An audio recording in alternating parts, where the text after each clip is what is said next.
Terima kasih sudah klik video ini. Tapi jangan lupa guys, klik tombol subscribe karena subscribe itu gratis. Dengan subscribe kamu support channel ini terus untuk upload hampir setiap hari. Ingat, subscribe itu gratis. Gak ada ruginya kamu klik tombol subscribe guys. Selamat menonton.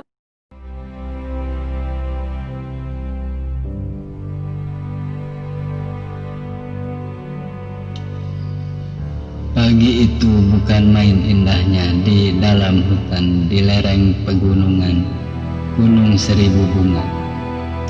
Matahari muda memuntahkan cahayanya yang kuning keemasan ke permukaan bumi, menghidupkan kembali rumput-rumput yang hampir lumpuh oleh runtuh embun. Pohon-pohon yang lenyap ditelan kegelapan malam, bunga-bunga yang menderita semalaman oleh hawa dingin menusuk. Cahaya kuning emas membawa kehangatan, keindahan penghidupan itu mengusir halimun tebal, dan halimun lari pergi dari cahaya raja kehidupan itu, meninggalkan butiran-butiran embun yang kini menjadi penghias ujung-ujung daun dan rumput, membuat bunga-bunga yang beraneka warna itu seperti darah-darah muda jelita sehabis mandi, segar dan berseri-seri. Cahaya matahari yang lembut itu tertangkis oleh daun dan ranting pepohonan hutan yang rimbun. Namun kelembutannya membuat cahaya itu dapat juga menerobos di antara celah-celah daun dan ranting, sehingga sinar kecil memanjang yang tampak jelas di antara bayang-bayang pohon meluncur ke bawah. Di sana sini bertemu dengan pantulan air membentuk warna pelangi yang amat indahnya.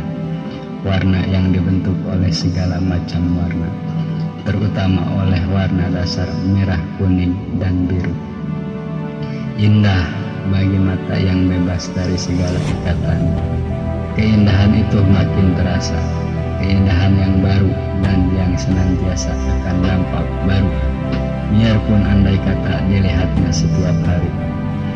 Sebelum cahaya pertama yang kemerahan dari matahari pagi tampak, keadaan sunyi senyap. Yang mula-mula membangunkan hutan itu adalah kokok ayam hutan yang pendek dan nyaring sekali. Kokok yang tiba-tiba dan mengejutkan, susul-menyusul dari beberapa penjuru. Kokok ayam jantan inilah yang menggugah para burung yang tadinya diselimuti kegelapan malam, membunyikan muka ke bawah selimut, menyembunyikan muka ke bawah selimut tebal dan hangat dari sayap mereka. Kini terjadilah gerak-gerakan hidup di setiap pohon besar, dan terdengar kicau burung yang sahut menyahut. Bermacam-macam suaranya, bersaing indah dan ramai, namun kesemuanya memiliki kemerduan yang khas. Sukar bagi telinga untuk menentukan mana yang lebih indah, karena suara yang bersaut-sautan itu merupakan kesatuan, seperti kesatuan seperangkat alat musik yang dibunyikan bersama. Yang ada pada telinga hanya indah. Sukar dikatakan mana yang lebih indah, suara burung-burung itu sendiri ataukah keheningan kosong yang terdapat di antara jarak-jarak suara itu.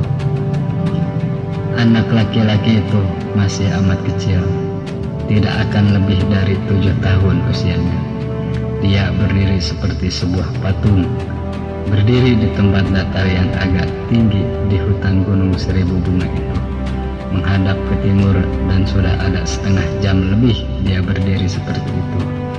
Hanya matanya saja yang bergerak-gerak, mata lebar yang penuh sinar ketajaman dan kelembutan, seperti biasa mata anak-anak yang hidupnya masih bebas dan bersih. Namun di antara kedua matanya, kulit di antara alis itu agak terganggu oleh garis-garis lurus. Aneh melihat seseorang anak kecil seperti itu. Sudah ada keriput di antara kedua alisnya. Anak itu pakaiannya sederhana sekali, biarpun amat bersih seperti bersihnya tubuhnya, dan rambut sampai ke kuku, jari tangan yang terpelihara dan bersih.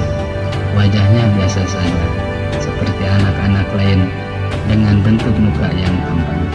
Hanya matanya yang keriput, di antara matanya itulah yang jarang terdapat pada anak-anak, dan membuat dia menjadi seorang anak yang mudah mendatangkan kesan pada hati pemandangnya, sebagai seorang anak yang aneh dan tentu memiliki sesuatu yang luar biasa.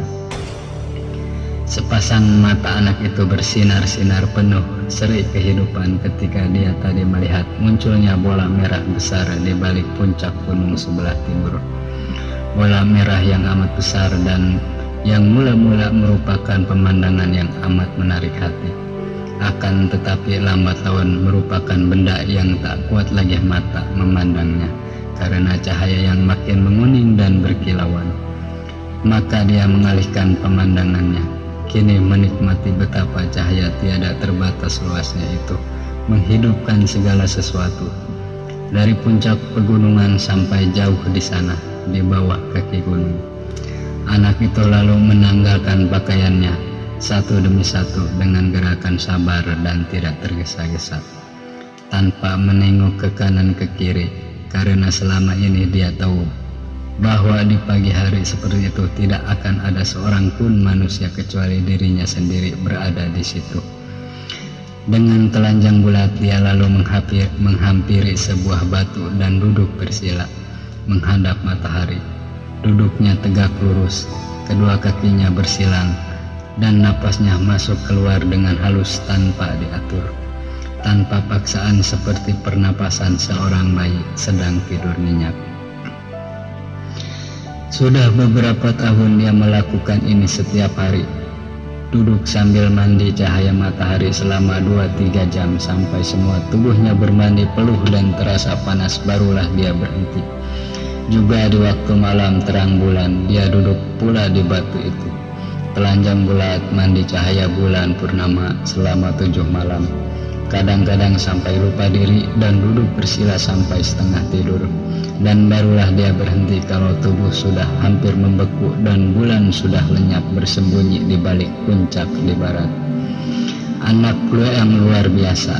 Memang demikian pula penduduk di sekitar pegunungan menyebutnya si Tom, anak ajaib.